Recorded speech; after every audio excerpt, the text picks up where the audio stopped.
Hi everyone, Marisa B here from Radiant Living. If you like what we're doing and want to keep the conversations going, please like and subscribe and hit the notification bell so you know every time we upload a video. Thank you. Hi everyone, welcome to Radiant Living, Inspiring Humanity to Thrive. I'm your host, Marisa B. Today I'd like to welcome the very talented, multidimensional healer, divine feminine embodiment guide, artist and mother, Hana Ashtara. Hi Hana, thank you so much for coming today. Hello, and thank you for having me. Oh, you're quite welcome. The first thing I'd like to ask you is, can you explain a little bit, because I know what you do and you do many things. Can you explain a little bit about, first of all, how you got started in the healing arts?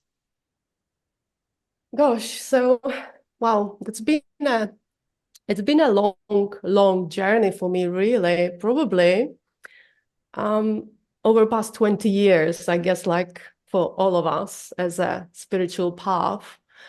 When I was 29, and when I first did my yoga teacher training in India, so it was kind of my dip into the spiritual world and this esoteric world, I guess you could say.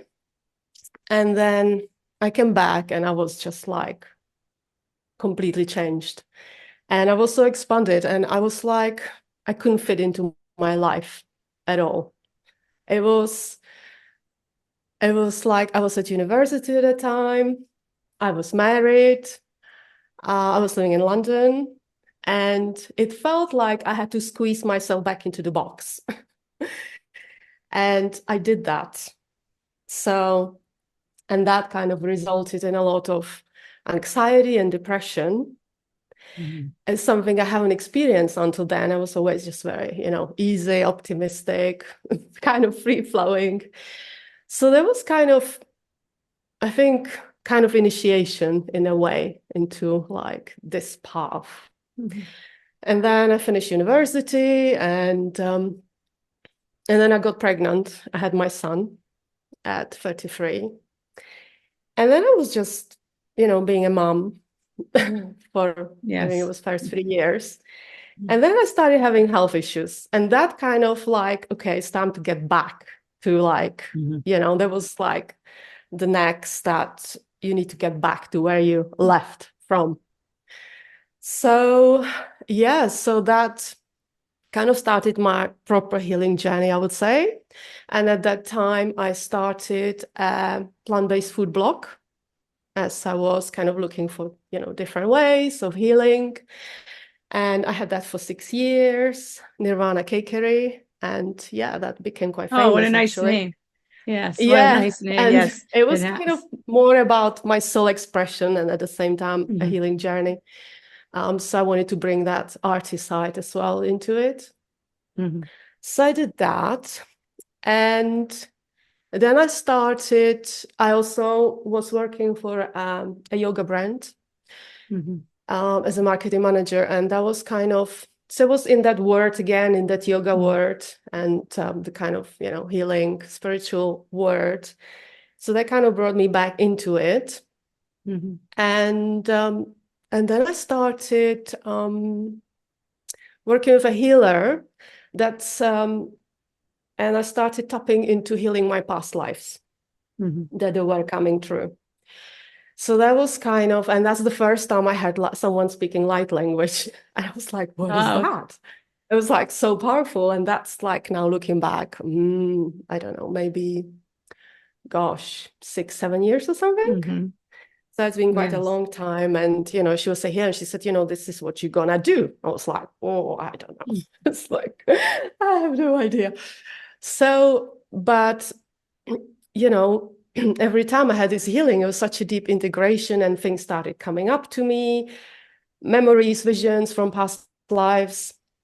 And then there was the lockdown, and that's now looking at 3 years back when I met who I thought was my twin flame, who turned out to be, they call him catalyst false twin. And that really kind of took my awakening into the next level. So it's just like, I just, started speaking light language, just came out one day and I couldn't stop. It was just like, pouring out of me, hands, mouth, voice, everything. And I started kind of tapping into all these gifts I had through him, that they were like all these multidimensional gifts. And I was like, awakening to all of that. And so that was, and that's also started my deeper healing journey when I really had to. But you provide not only multidimensional, but you provide very tangent work also, because you do sacred dance, you do sacred art. So you actually incorporate, what would we say, the physical world in not only your practice, but in healing as well. Yeah, I bring in everything, because I was always very hands-on. I did all sorts of crafts and arts all my life. So I was always very hands-on person. I needed to create with my hands. So with the multidimensional healing, it's all very quite esoteric. So like bringing through more the physical stuff. Yeah, it does. It does. It makes it more real for me as well. So yeah, so the dance came in around the same time. My sacred arts came all at the same time, about 3 years ago. It just all kind of started awakening. So I was bringing through the codes, through the arts, through the dance. A lot has awakened within me as like through the embodiment and dancing and the movement. And then I really, started realizing we really do need to work within the body, because everything is stuck. All the programs and everything is stuck in these pockets within our body. Yes. And then was last year, I also have done a 6-month course in medical intuition. So so I've been working with a lot of women on one-to-one basis during that. So I was using trance. I'm still using trance to put people into trance and to work with them through their deeper problems and issues that they come to me with. And and bringing through the light language, and just it's kind of all started awakening, and it's now just very kind of flowy, natural process. Yes. So when I did work with men as well, but it's mostly women, because that's kind of my own also journey. So it's just so much easier for me to relate. And so we usually, in each session, we can go to maybe 2-3 different aspects that they are taken to, that they need healing and integration. So it's mostly the inner child from this life, when they were children, and then it could be past life. Sometimes it's the galactic lives, depending where their higher selves, take us. So that's what I do with the one-to-one sessions. And I also do dance ceremonies, and I've been doing this now maybe for over a year. I started not last year, the year before, in the autumn. I started doing like the group dance ceremonies, and I started as a Shakti dance, and just and then I kind of it was last year when I started working with the elements, that I brought through the elements to support. And that women experience a lot of transformation just through that during that class. It's so powerful, because when we combine the dance and then the elements and then the healing, so it is very powerful. Yes. So well, the movement, right? Movement especially. I was somewhere back in March. It was the first time I had heard about it, but I had never done it. The first time that I was actually introduced to physically doing mandala dancing, and it's very powerful. And so any type of movement in that realm, which includes the multidimensionality of things, but you're doing the physical movement, I think helps to open up people. You're right, because people are blocked. But now, do you find personally working with clients, and you're working one-on-one, of course, you're working in person, do you find that it's better in person or different in person? Because you also work with people online, correct? You I'm do working, more online work. I do mostly on the Zoom. I did do work with in person as well, but it's mostly actually on Zoom. Yeah, through the Zoom online. And I think it's both. In like when I did with one-to-one client, I can, maybe hold my hands on their heart. So it can be a little bit different, but I can do that. I can do that without actually them being here physical. So, and I quite like it actually working online because I can really tune in into their frequency, and it's I find that very powerful actually. Yeah. Yes, I find that too, especially in a group setting. I find that there's like a certain intimacy online that in a meeting, in a Zoom type structure, I find that there's a little bit of intimacy, especially if you're doing it on a regular basis. So you're having conversation with people. I find that it can be very intimate. And I know many people complain they like also the in-person aspect of it, but then you wouldn't be in contact with the people that you can be in contact with online. You wouldn't be able to meet people all over the world and work with people all over the world. You're kind of constricted to physical realities, the physical distance, if it's in person. So I find that they both ways work. Both ways can work very well. Yeah, I feel the same. That either has, both have pros and cons, I guess, but they both can work. Yeah. Yeah. But I am really, being guided more to create something tangible, physical for women to really come together as a group and to really feel the sisterhood. And I feel there's a deep call and longing for women to because some of the trauma we hold in the body is so deep.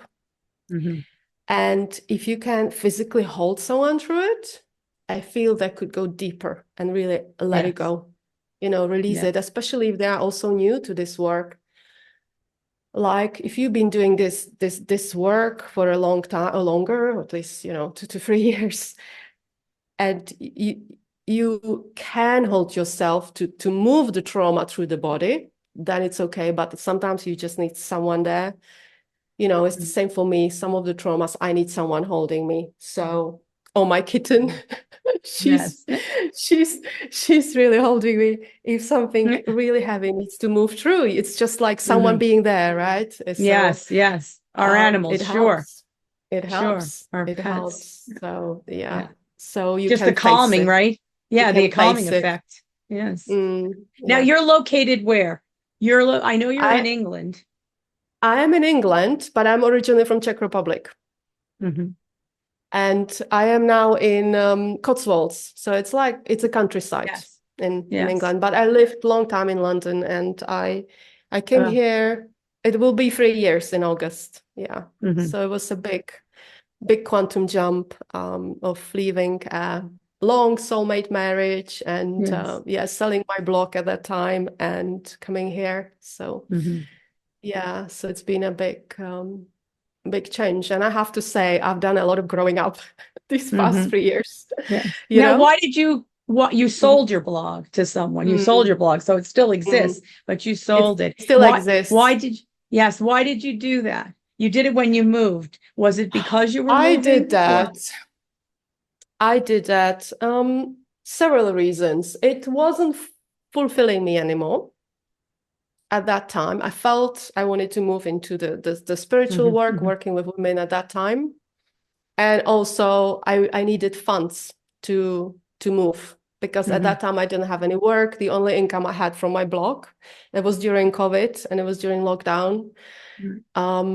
So I had nothing. That was my only asset. So, and I needed to go. Because my marriage was it served its time and it was beautiful and loving, and it's been over 20 years and we've been together and there was lots of love, but it's that's all contracts finished. And so and then during the lockdown, because of it was just it just was clear that I need to go. Move into go and move into something different, offering something different. And offering different things to clients, because I know the blog was very popular. And so, but of course you still live that way, because it was a food blog.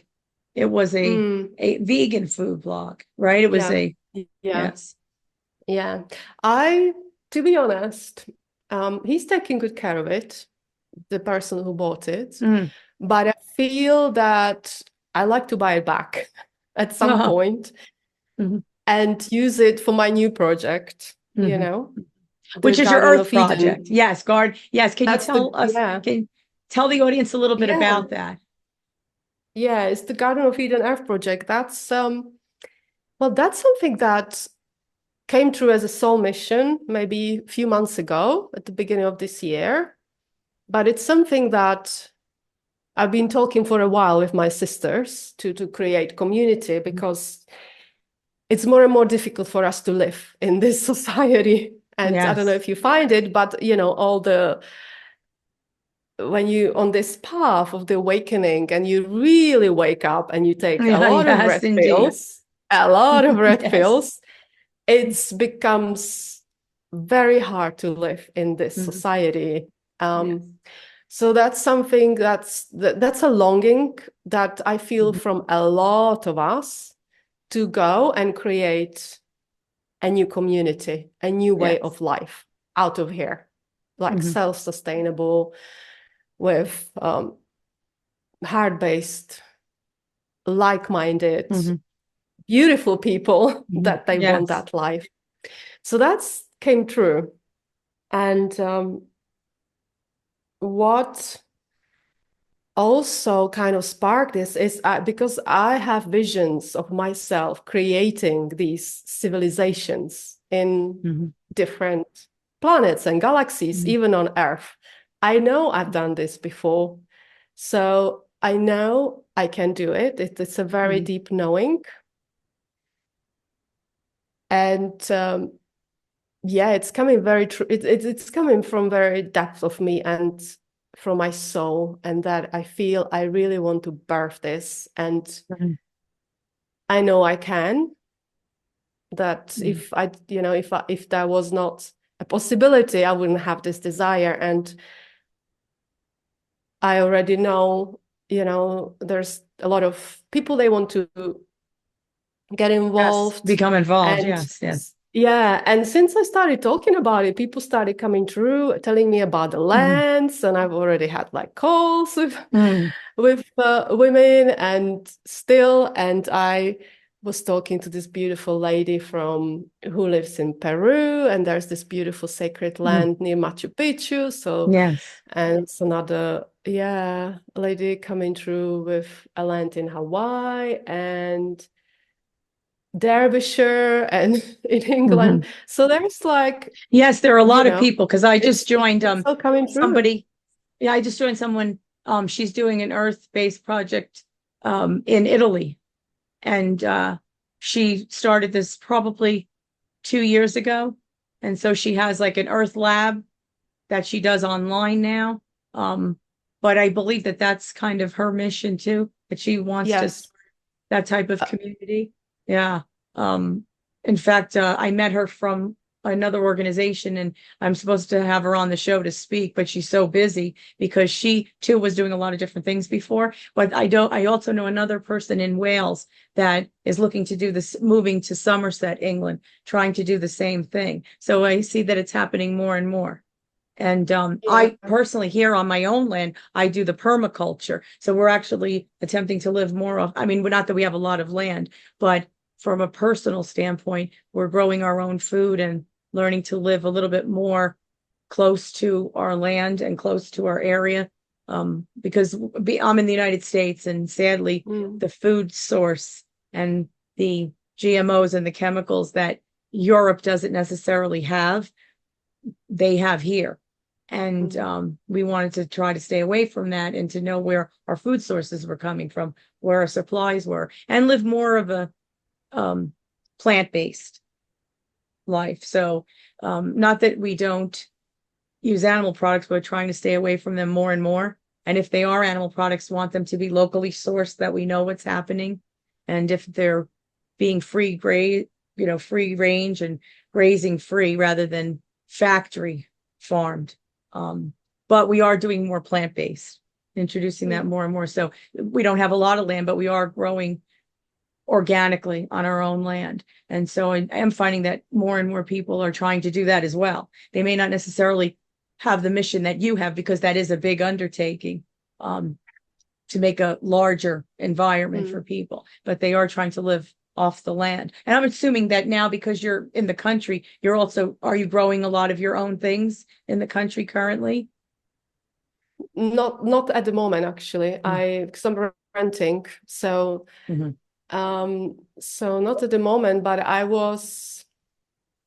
have some herbs.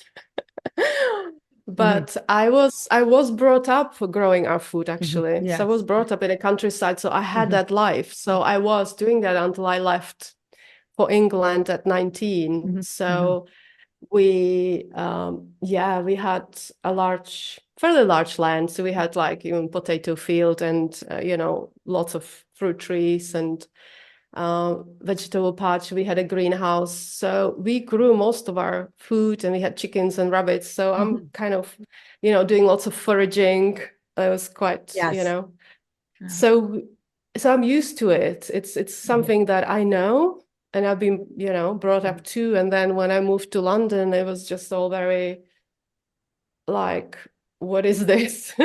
Right. Well, so it never really suited me. It never really suited me living there. And in fact, I tried to leave. I moved twice. I moved away to Czech Republic. Once that I was already married, we moved to Spain, and I always ended up back in England. I don't know why. So, always back in London. So like coming out of London, that's already like a beautiful jump for me. Right. And my garden is full of like spring bulbs, and this one here. So and I very unsuccessfully grew kale and coriander from seeds last year. I don't know what happened. So I think I lost my green fingers. So I have to come back to that. So, but it's something I know, and I want to return to. Yeah.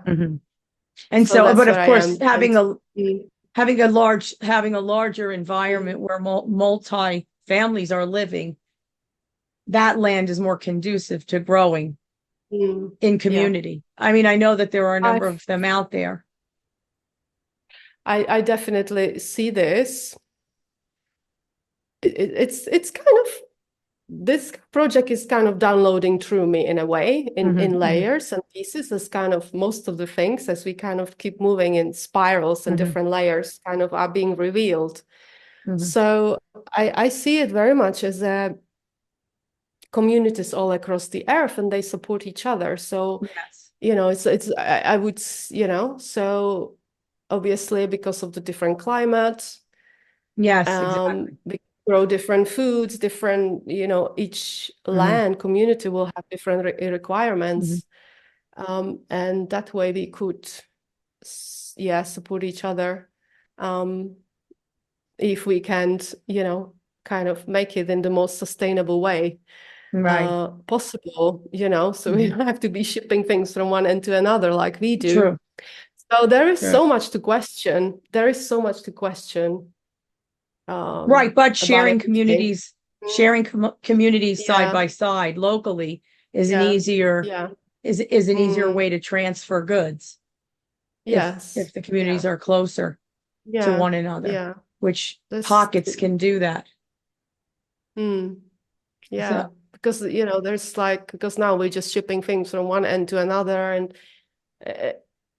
there's just so much confusion on the air when you think about it. It's just so, all the systems that they've been built, and how we are kind of stuck in them. And so many people Yes. want to come out as they awake. Well, And because a there's lot of nowhere those to go. systems, Not a many, lot of those, not a many. lot of those Some systems people have are been happily, controlled.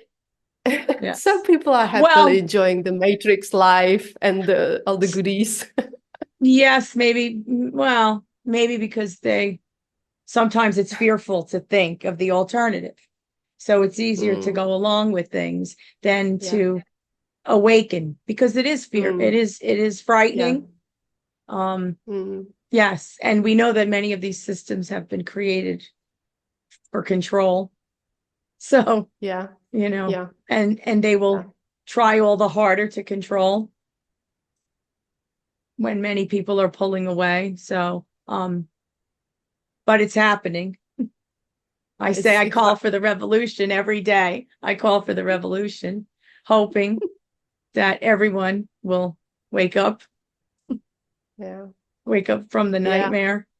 That's why, when people ask, that's really why I started the show, to be in contact with like-minded individuals and to give like-minded individuals an opportunity to express themselves and to have their voice heard on the planet, because oftentimes it's an oppressive environment.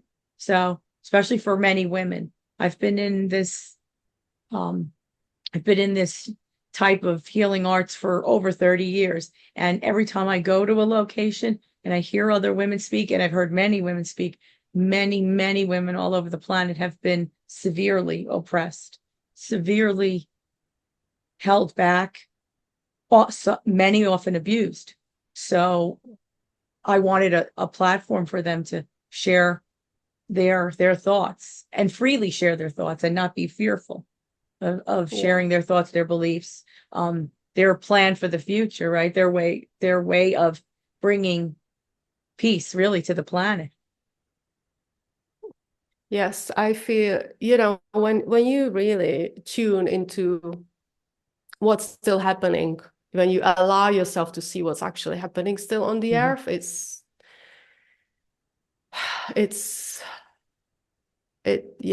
such a deep pain that we feel as a woman. I don't know how men feel, but as a woman, you feel all of the pain, and you feel all of the pain of the women and the children and what's happening. And that's also what I feel. Women and children really need support. They really need support. They really need the communities. And that's what they are not receiving now.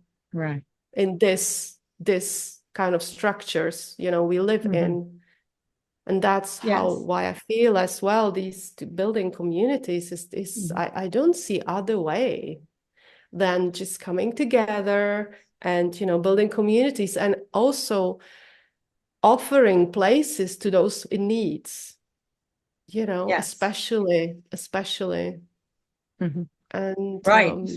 Women who really have no place to go and no voice, no possibility of speaking their voice. Exactly. Yes, Or women, they don't have families, they have no one to help, and there are a lot of women that have no one in their life. Right. No resources, no relative resources, no family that they can actually turn to.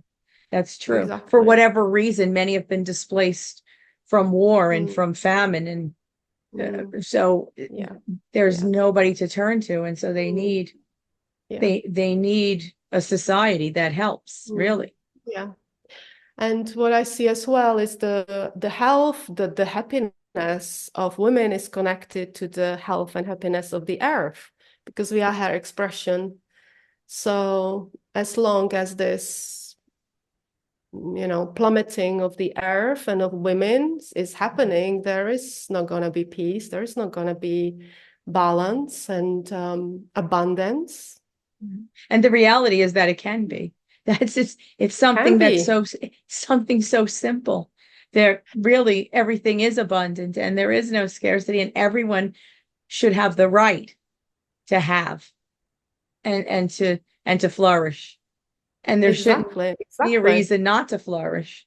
It's such a basic, simple system that we really could have. We don't need these complex machines. We don't need them. It's something that's really just so simple, and yet we still haven't gotten there. We're striving for that, many of us, but we haven't gotten there yet. But it can be done. It really is very simple.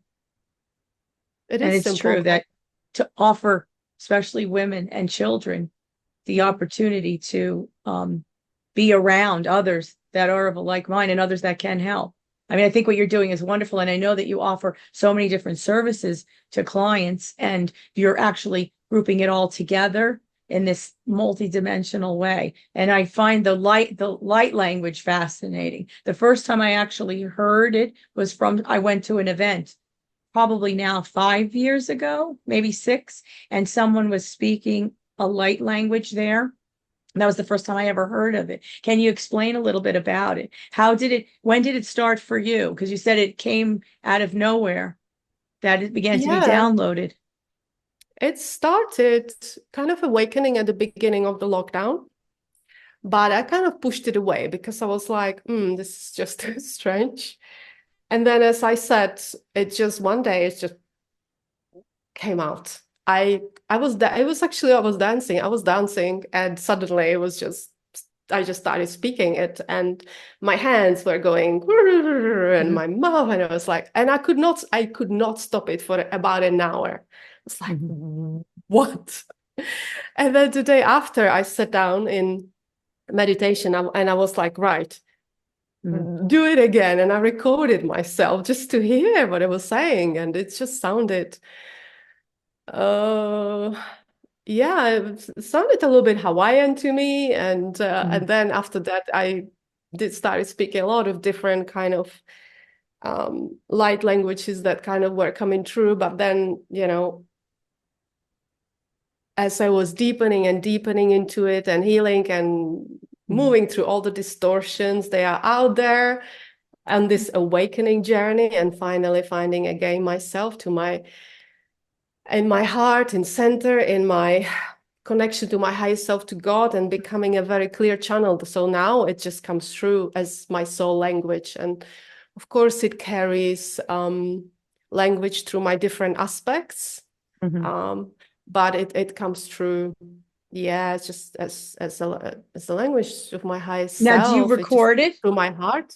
Do you record it? I do. When? Yeah, I do speak it during my ceremonies and healings, and I want to start doing like more healing recordings. Every time I sit, I do record myself, and I just like I do crazy things in my mouth, and I'm like, oh no, I can't show that to anyone. But I can bring through a transmission for your show if you love, if you like. Then I can bring through a transmission now. I'm happy to do that. Yes, I would like a little bit, yes, because I know that, as you said, when it first happened to you, I've heard that from other people, that they were a little fearful. They didn't know what was happening, and they couldn't believe it was happening. And I know that there are different theories of thought as to what the light language is. Many think that it's angels, and many think that it's other beings from other dimensions. So yeah. What you can do, you can channel other beings from other dimensions, because I've done that as well. I've channeled like different beings that were coming through, but I don't do that anymore. I only bring through my soul's light language. Yes. I don't connect with, I don't allow myself to be used as a channel from not even not I only angels. bring through so I only bring through my own aspects, just keeping it very clear, my channel.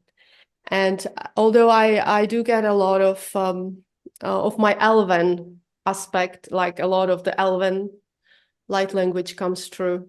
So it depends what I'm clearing. It can be quite strong when I'm doing clearings on people, and it can be very angelic. So it changes Depends on what's going on. What needs transmutation. Right, what's needed. Yes. Yeah, exactly. Yeah. So yeah.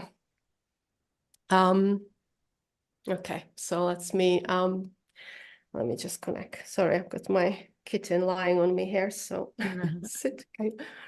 Ah.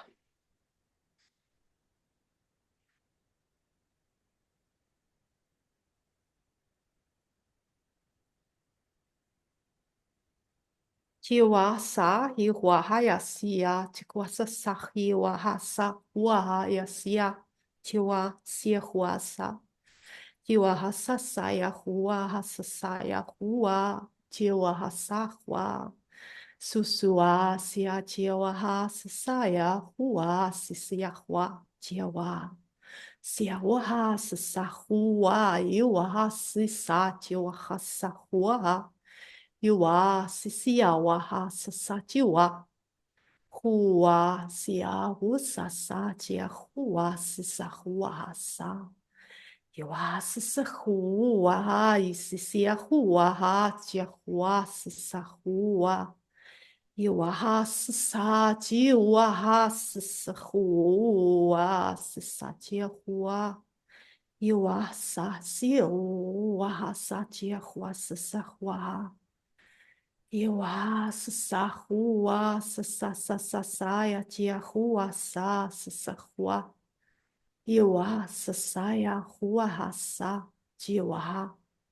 Suhua ha si jihua ha sa hua ha sa jia hua sa. Iwa ha sa hua sa ya jia hua sa hua ha.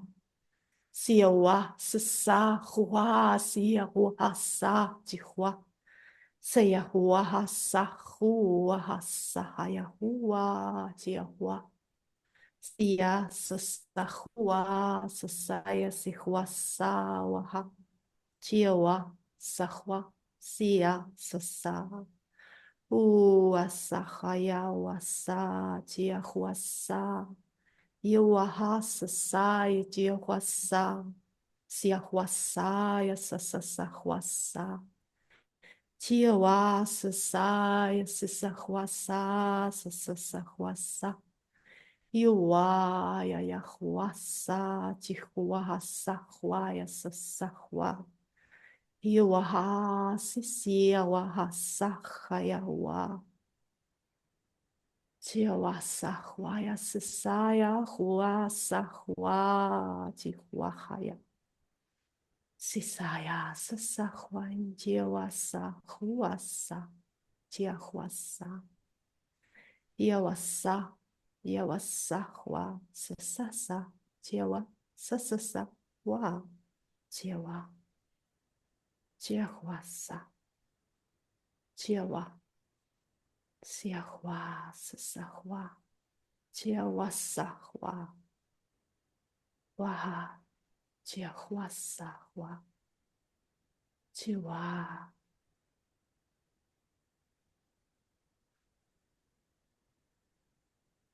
Deep breath.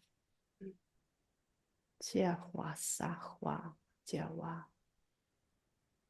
Jiwa sa hua.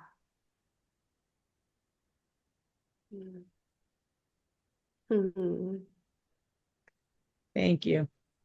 There. Now, let me ask you, when it's happening, do you understand it as it's coming through, or do you have to translate and interpret afterwards?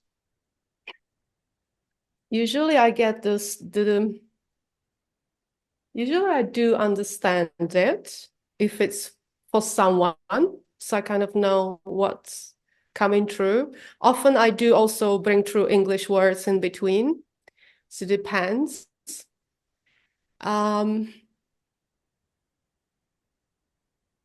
Sometimes it's just the frequency. So yeah, so it depends who it is for and what it's to do. This was more kind of general, Right, general to the more general heart healing. Mhm. Yeah, and also like remembrance activation. Yeah, so it's more about the heart, the soul, remembrance.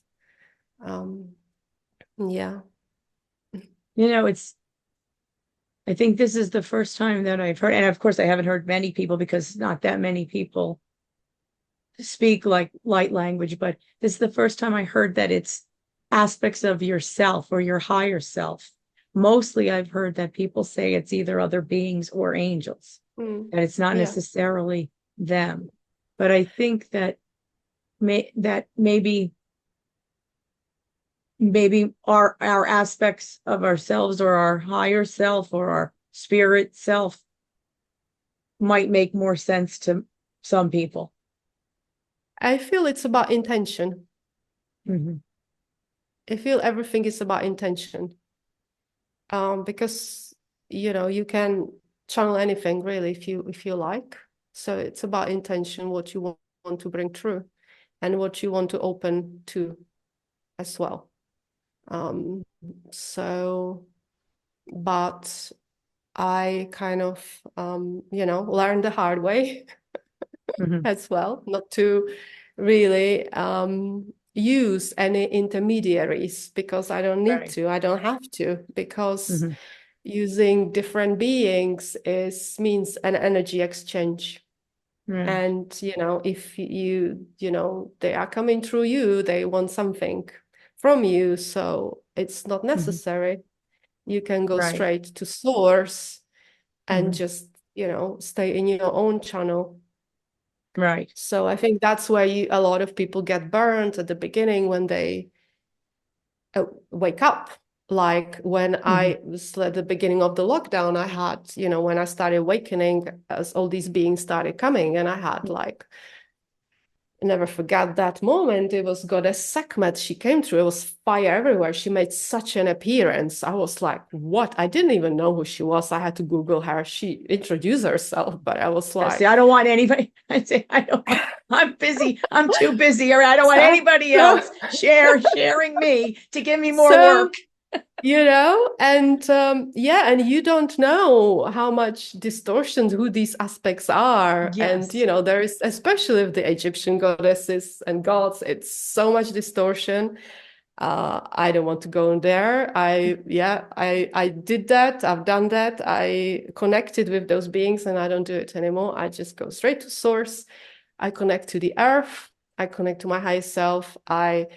Plant consciousness, animal consciousness, they come through as well, and the elements, and Divine Mother, Divine Father, and and that's it. Keeping it very What would pure. you tell some person that this might happen to? What would you tell them? How would you direct them if this happened to somebody, or it was something coming through? Should they seek someone with more experience? Should they do more research? What would you suggest? They need to ask. They need to ask if they feel the beings, the energies. They need to ask who are they? What are their intentions? And use their free will. Like, I don't consent to any exchange. Right. And that's it. And just and just stay very connected to the heart, to the center, to the high self. It takes, it's a journey for everybody. It was a journey for me, and it's a journey of through initiations. And I guess a lot of us, we need to move through that kind of awakening. I had, I was in, targeted. I was in groups where a lot of distortion has been put into me by so-called priestesses and teachers. And, and I wasn't aware at the time. I didn't know they were serving the dark agenda. Some know it, some don't even know it. They are not aware. They are being used by the dark forces to put crap and distortions into other people, and it's happening everywhere and every day, especially when you first awake. So I had to move through it, I guess, to see it as part of my initiation and clear it. And and it's part of awakening and this restoration of the inner divine union with God, and between the divine feminine and divine masculine. Really, this is the journey that we are on. And now tell me, if anybody wants to get a hold of you, or anybody wants to find out what you're doing or how they can work with you, what's the best way to do that? The best way they can reach me, well, I've got a website, ashtaralight.com, so they can check me there and reach me via social media. Instagram is Ashtara Light. And on the Facebook, I use mostly the personal page. It's Hana Ashtara. I will list everything in the description, because I think you also have like the sacred dance, right? I think you have like social media for your sacred dance and the sacred art. Yeah. And now, is there any, now, your sacred art now, do you show your art? Are you selling your art? I was doing channel portraits at the beginning. I don't at the moment. I mostly just use it when I need to bring through some codes, or I bring it or use it for myself when I'm moving through things, and I anchor it through the art, certain things. So it depends what comes through. I used to do a lot more art. I don't do as much, but I still do when I use it. And also I use it. Yeah, I use it also for myself as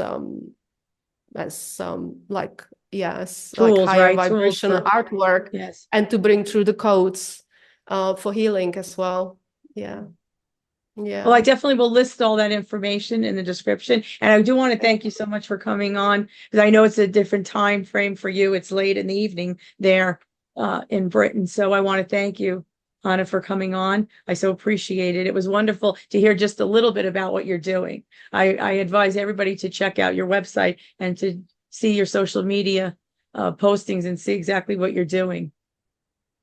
Thank you. Thank you so much for having me. And it was beautiful speaking. And I really enjoyed it. It was great. Thank you. Thank you again. Have a wonderful evening. Yes, hopefully we can speak again. Amazing to meet you. Oh, it was lovely to meet you too. Right. I know, right? More or less face to face, finally. Yes. Right. Yeah. Thank you. Yeah. Bye now. Yeah. And thank you for all what you do as well. Oh, thank you for all that you do as well. Yeah. Oh, thank you. Thank you. Bye, Hana. Thank you. Bye-bye. Bye.